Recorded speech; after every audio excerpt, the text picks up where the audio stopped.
mas você pode conversar com a gente, conversar com quem está assistindo o programa. É só interagir aí nos comentários. O programa de hoje vai falar sobre um assunto muito moderno e bem atual no design de interiores e na arquitetura, que é a terapia de apartamento. Como deixar o seu apartamento um espaço saudável para se viver bem e melhor. Conosco, as professoras Andréa Reis, que é arquiteta e especialista em docência do ensino superior, coordenadora interina dos cursos de arquitetura e design de interiores aqui da Uninasal. Também com a gente a professora Mara Luísa, que é professora dos cursos de arquitetura e urbanismo e também de design de interiores aqui na Uninasal. Ela que é arquiteta, especialista em iluminação e mestre em engenharia civil. Muito boa tarde para vocês, obrigado por terem vindo. Boa tarde. Boa tarde, Boaventura, é um prazer. Boa tarde, Andréa. E que novidade é essa em terapia para apartamento? Pois é. Na verdade, a terapia do apartamento, ela já existe há muito tempo, sendo que agora tem um nome, né, para isso, terapia do apartamento. Na verdade, é deixar o ambiente organizado, que traga boas energias para dentro dos usuários, né? Quem receber visita, as visitas se sentirem confortáveis. E conviver em harmonia, né? Conviver em harmonia. Tanto com quem mora naquele apartamento. Às vezes é uma pessoa sozinha, mas às vezes... Isso, exatamente. Fazer com que as pessoas se sintam bem dentro desses espaços, né? No caso, a gente está falando de apartamento, seria do espaço de morar, né? Entendi. E quais são as queixas mais comuns que levam o apartamento a precisar de uma terapia? Bom, as queixas mais comuns são não dormir bem, tá sempre estressado com a quantidade de concertos que tem dentro de casa, não ter tempo, às vezes, para organizar o apartamento, esse tipo de coisa. Os concertos são muito frequentes? Sim, são muito frequentes, porque com a vida agitada que a gente tem, a gente sempre vai deixando para lá, vai adiando isso de várias formas.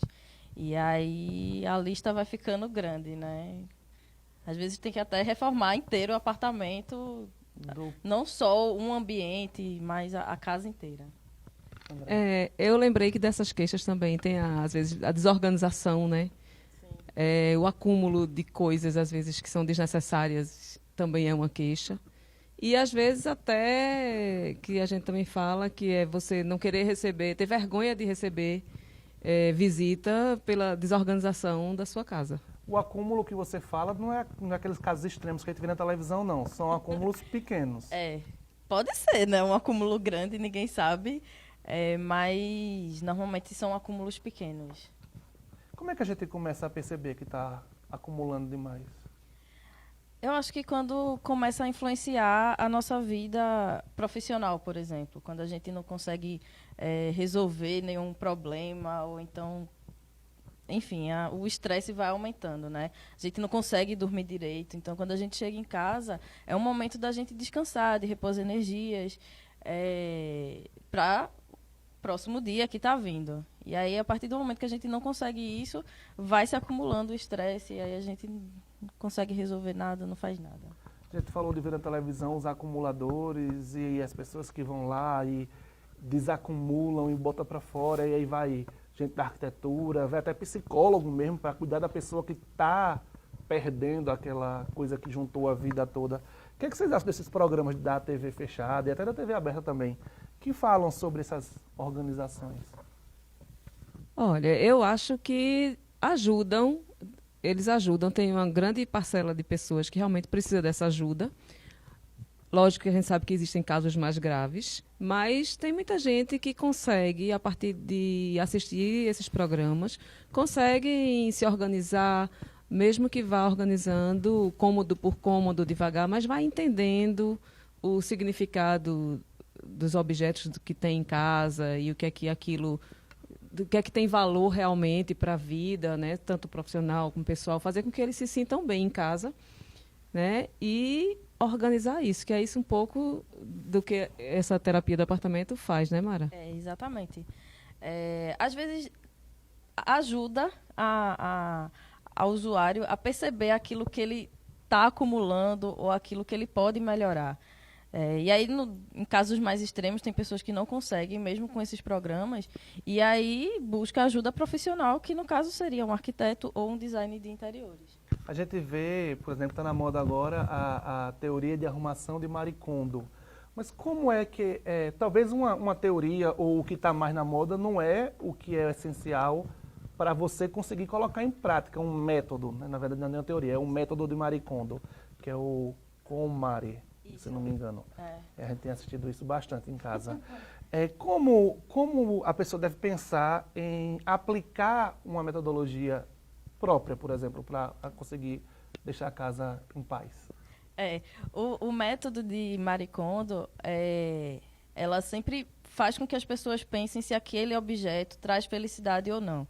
Então, isso pode ser um método interessante para a pessoa pensar se aquele objeto está trazendo felicidade para ela, se precisa continuar tendo aquele objeto ou se descarta, dá para uma pessoa, faz doação, faz um bazar de repente. Então, uma coisa que ela fala muito também é que a gente compra demais e descarta de menos. E aí a gente vai se tornando acumulador. Às vezes roupa, por exemplo, a gente não usa aquela peça de roupa tem mais de um ano, mas a gente sempre acha que vai ter uma ocasião que vai ser ou que útil. Vai emagrecer e vai caber. Exatamente. Então, não, doe essa roupa e depois, se você precisar, você vai lá, compra outra, ou pega emprestado com alguém. Então, eu acho que nesse ponto é muito importante esse método que ela criou, que é o método se traz felicidade ou não. Mas a desordem no apartamento, ela é um reflexo ou ela vai influenciar na desordem da nossa cabeça? Tem muita gente que fala uma das duas coisas, né? Eu acho que acaba acontecendo as duas coisas, né? Tanto a desordem influencia na nossa cabeça, como a desordem da nossa cabeça influencia na desordem da casa. Eu acho que as duas coisas podem acontecer, né? Existem casos de pessoas que realmente a gente percebe logo que tem essa desordem nesses dois pontos, tanto mental quanto a desordem de casa.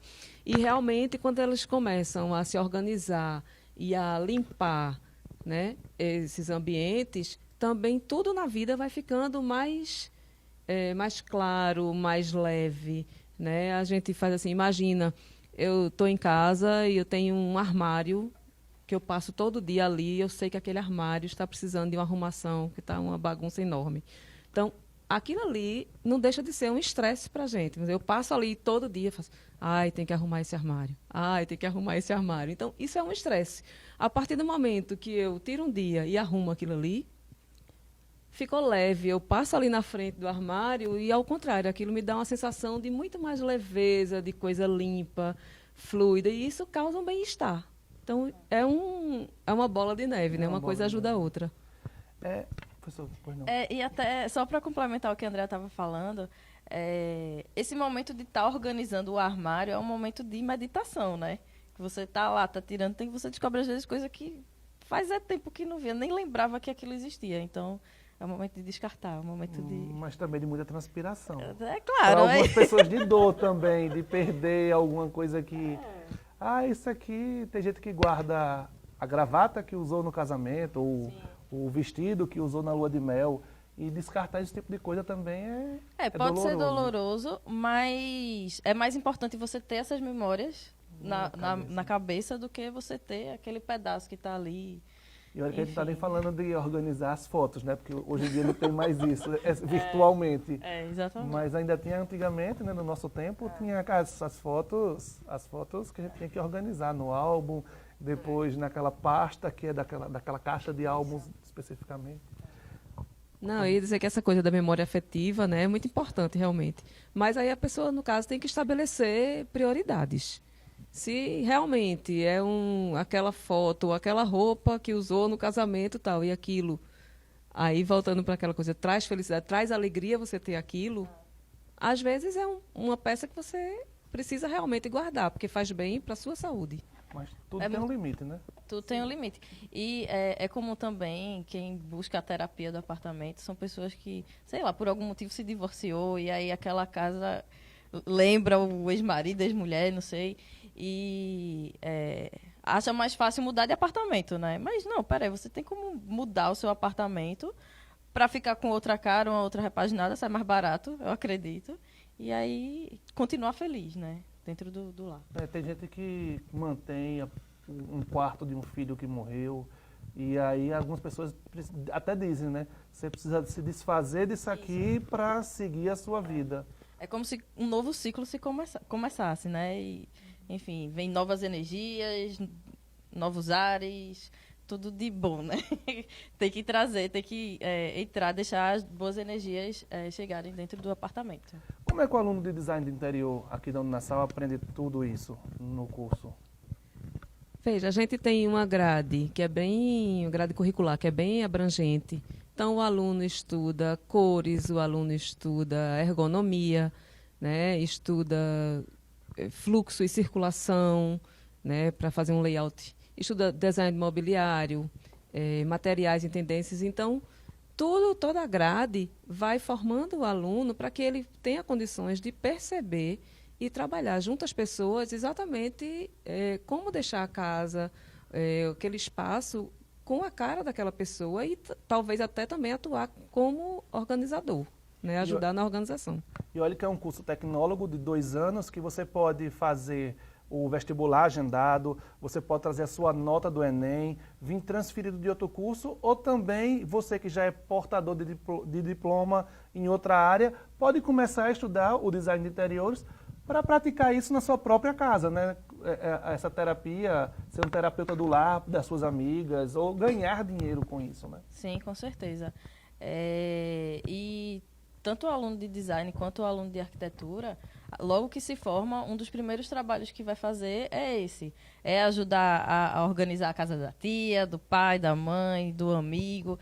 E aí depois vai Começa buscando... a praticar isso. E ter know-how para ganhar Isso. dinheiro fazendo isso. Exatamente. Sem contar que aqui na Uninasal, o MEC acabou de fazer uma avaliação em 2018 e viu que a instituição é uma instituição de excelência, com nota máxima, 5 pontos pelos seus laboratórios, corpo docente, metodologia. Então, se você pensa um pouquinho nessa área de terapia de apartamento, ou gosta de trabalhar com montagem de imóveis, arquitetura, design de interiores, uma sugestão que a gente dá para você é vir conversar na Uninasal, mas aqui dentro do curso, uma conversa presencial. Professora, eu sei que a senhora gosta muito, professora Andréa no caso, gosta muito de cores, de trabalhar com as cores. Como é que a gente deve pensar as cores para cada ambiente? E aí pode ser bem específica, falando de cada ambiente, a cor da varanda, a cor do quarto, a cor da sala, a cor para a cozinha, como é que a gente deve pensar? Olha, hoje em dia a gente tem o que se fala é que a gente deve buscar exatamente o que faz bem ao morador, ao usuário, né? Lógico que existem algumas teorias, estudos de psicologia da cor, onde a gente tem algumas coisas como vermelho, Vermelho da fome mesmo? Faz o quê? Da fome. Vermelho da fome, vermelho é uma cor que agita, é uma cor que indica movimento, né? Pegando como exemplo o vermelho. Mas se a gente for pensar, cada cor vai indo para os seus extremos, ela tem o bom e o ruim. Aquela teoria do Réveillon, que cada cor é para uma coisa, ela funciona também na arquitetura? Não, aí... O vermelho simboliza o amor, Sim. Amarelo para quem quer dinheiro, mas é mais ou menos a mesma... O escritório da casa pintar de amarelo? Vai mais ou menos por aí, porque é do mesmo jeito que a gente usa para publicidade, né? Usa para interiores. Então, lógico, o amarelo é uma cor que traz, ajuda na comunicação, na criatividade. Então, use amarelo no seu escritório, na sua sala de estudo. Mas, na verdade, a gente tem que pensar que assim, isso é fruto de estudo, de pesquisa, claro, mas vai ter sempre alguém, enquanto a cor é uma percepção individual, vai ter sempre alguém que vai perceber aquilo de forma diferente. Então, a gente não pode fechar os olhos e dizer todo escritório vai ser amarelo. Entendeu? Então, a gente... Para atrair dinheiro. Tem que... É uma questão cultural também, né? Cada cultura tem de repente, o amarelo, por exemplo. Significa outra coisa em outra cultura. E aí fica complicado a gente tomar isso como uma verdade absoluta. De modo geral, aquela casa toda branca, ela funciona? Vê, é aquela coisa, funcionar, funciona. Agora, realmente, o que eu tenho visto é que, assim, tudo muito branco, às vezes fica muito hostil, fica um lugar muito sem vida, né? Uma corzinha que você coloca já dá um pouco de vida. Às vezes, até, falando em casa, uma almofada de cor que você bota, né, diferenciada em cima de um sofá, traz uma cor. Então, o interessante seria você faça a experiência, né? Mude pequenas coisas e você nota que isso dá um novo ar para a sua casa. Às vezes é um arranjo de flores. Compre um buquê na rua e leve para casa e bote no jarro. Você vai ver que vai ter outro ar. É natureza, é flor, é coisa natural, é cor que está entrando ali de uma outra forma e você até... todo mundo em casa sente essa diferença, só com um pequeno toque. A cor, ela vai trazer personalidade para dentro do ambiente, né? Então tem que ter a cara de quem mora lá. A Andrea falou da questão de flores, então na terapia do apartamento, você comprar flores e colocar na sua sala, no seu quarto, é como se você estivesse presenteando a sua casa. Então, aquilo vai trazer vida, aquilo vai deixar perfumado, vai trazer cor, vai trazer vida. Então, é um exercício bom para quem quer começar a colocar cor dentro do apartamento, é através das flores. Mas existem cores, por exemplo, que são, apesar de personificado para cada pessoa, eu devo evitar, por exemplo, uma cor específica para um quarto? Porque vai um quarto preto, um quarto vermelho, um quarto muito verde, ou ele deve, nessa busca de ser um lugar de paz, de desligar para dormir, ele deve ter sempre tons pastéis? É isso, você tocou num ponto importante. Para que é que você quer o quarto? Que atividades você faz no seu quarto? Então, essa escolha da cor vai muito de função daquele ambiente. Então, assim, eu posso ter preto no quarto. Pode ser que a maioria das pessoas ache que não é interessante. Mas uma pessoa pode se sentir muito bem com uma parede preta. Outra pessoa que é mais romântica vai gostar muito mais realmente de uma cor meio lavanda, um lilazinho, né? Um pêssego. Então, mas aí é exatamente aquela coisa, é o reflexo da pessoa, pessoa, é a né? personificação. Agora, claro que a gente sabe que tem, às vezes, se você chegar, exatamente por conta do senso comum, encontrar um preto, encontrar um roxo, né, um violeta no quarto, isso pode chocar, à primeira vista, um grande número de pessoas, mas não que, assim, eu não considero errado, eu acho que é reflexo de quem vive ali. Mas, afinal de contas, é uma ciência humana, né? Apesar de trabalhar com números e todo mundo achar que é exatas, mas a arquitetura é uma ciência humana.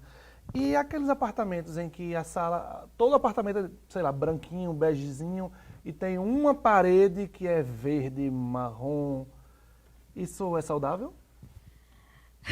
Pode ser saudável, né?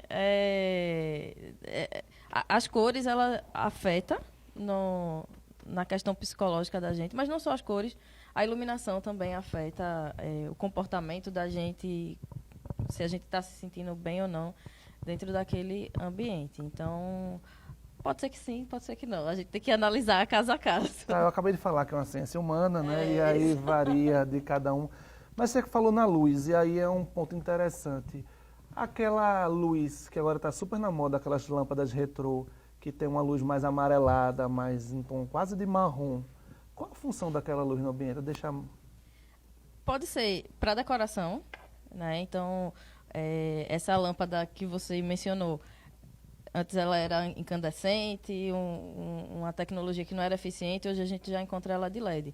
Então, ela pode ser tanto para embelezar, e a luz amarelada, ela traz o aconchego para dentro do ambiente. Ela, se para quarto, é super recomendada, porque é a luz que vai fazer você relaxar, você entender que ali já é hora de descansar, que o sol já se foi, que já está de noite, e vai trazer uma boa noite de sono, vamos dizer assim.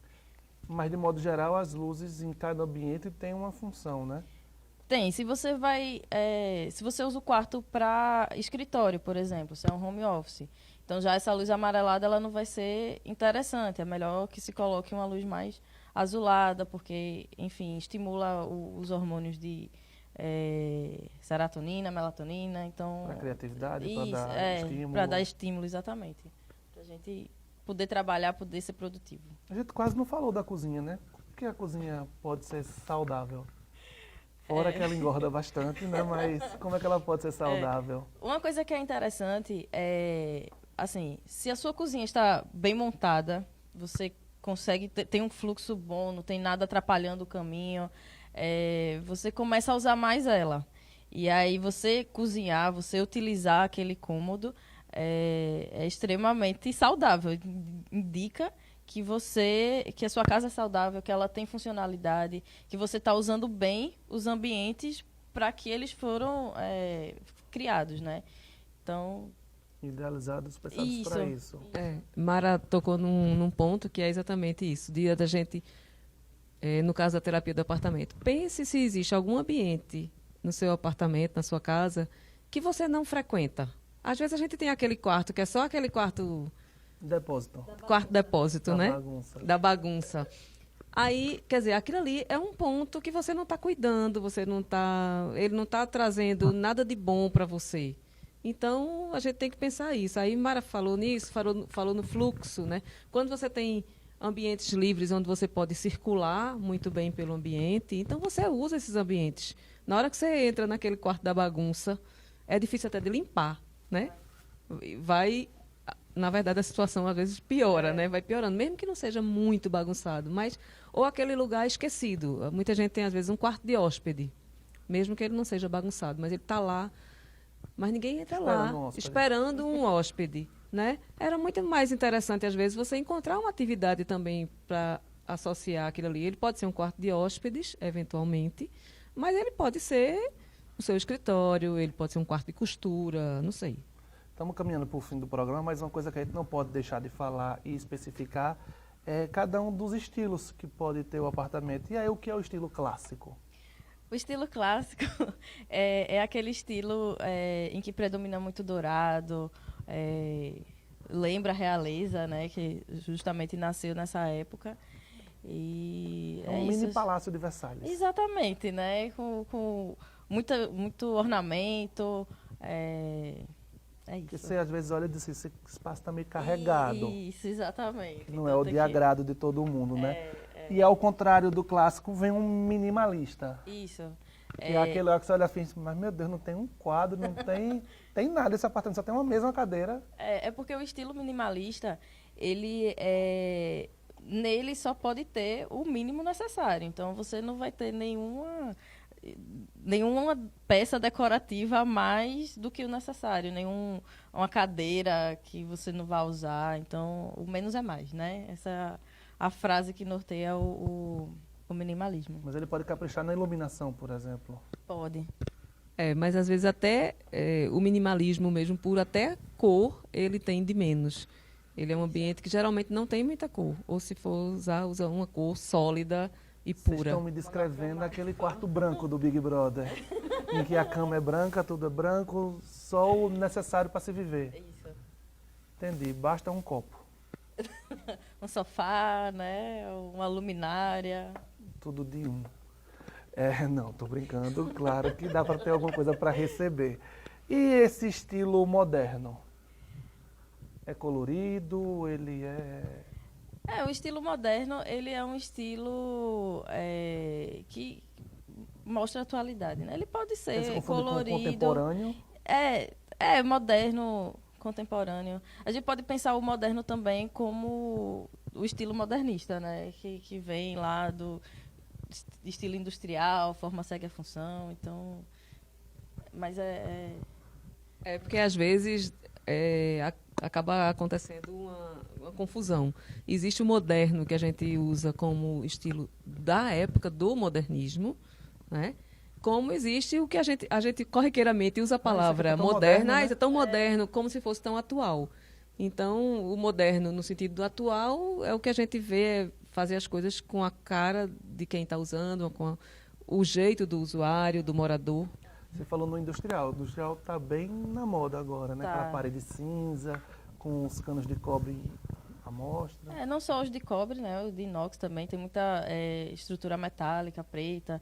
Então, é isso. É um estilo... Mais do que, assim, só para falar, mais do que você definir seu estilo próprio, é você saber com que você se identifica.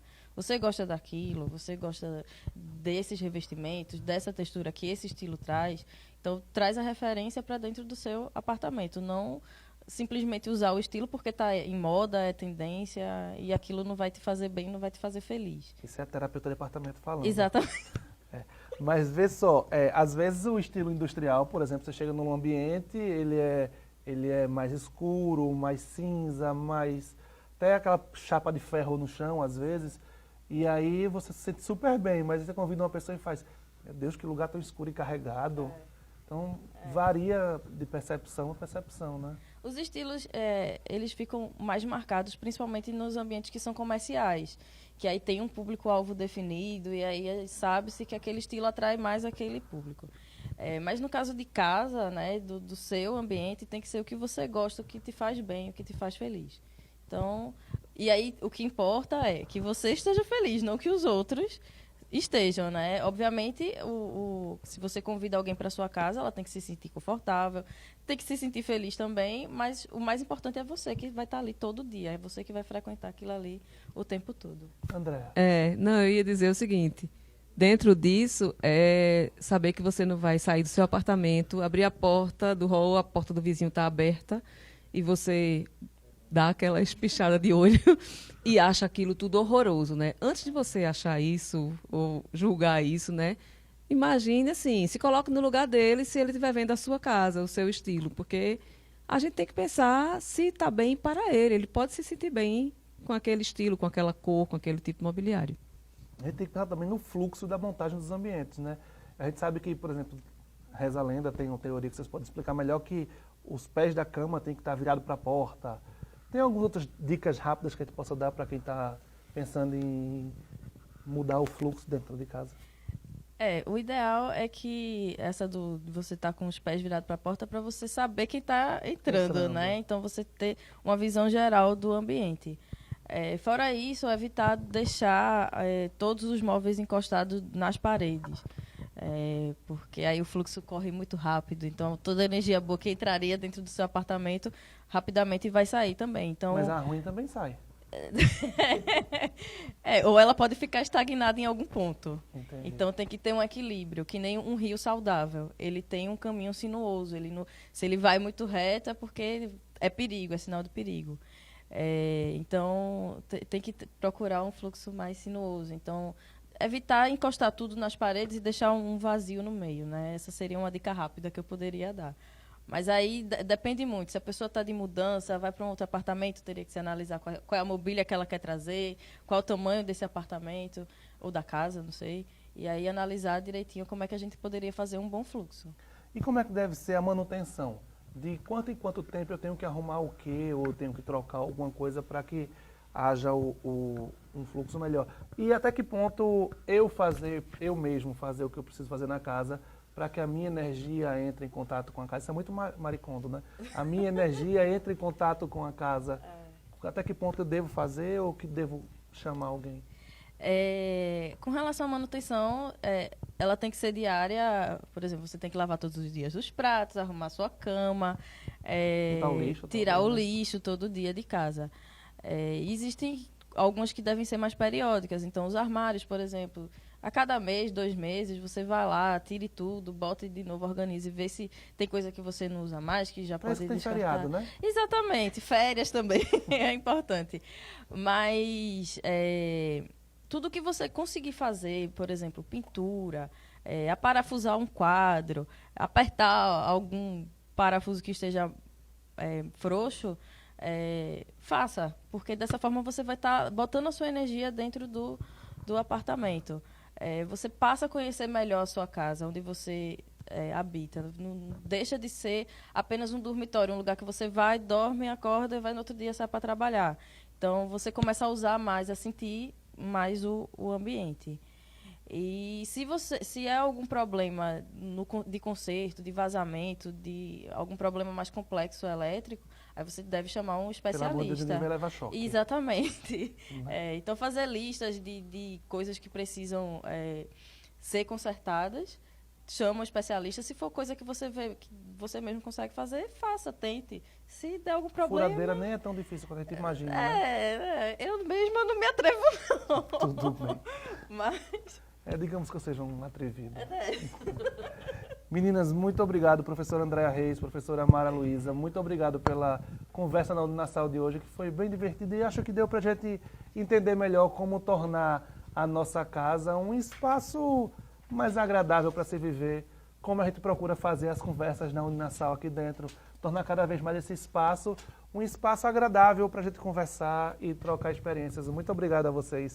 Lembrando que o programa Comunica Web é uma realização da Web TV Uninassal, que é um projeto de extensão dos cursos de comunicação, publicidade e propaganda, fotografia e jornalismo. É aqui nesse espaço onde os alunos dentro da própria Uninassal podem colocar em prática o que aprendem em sala de aula, como fez a Tamires de Paula, que produziu o programa de hoje. O Conversa na Uninassal volta sempre às segundas, quartas e sextas, às 5 da tarde, no Facebook da Uninassal. Eu espero você na próxima. Até lá!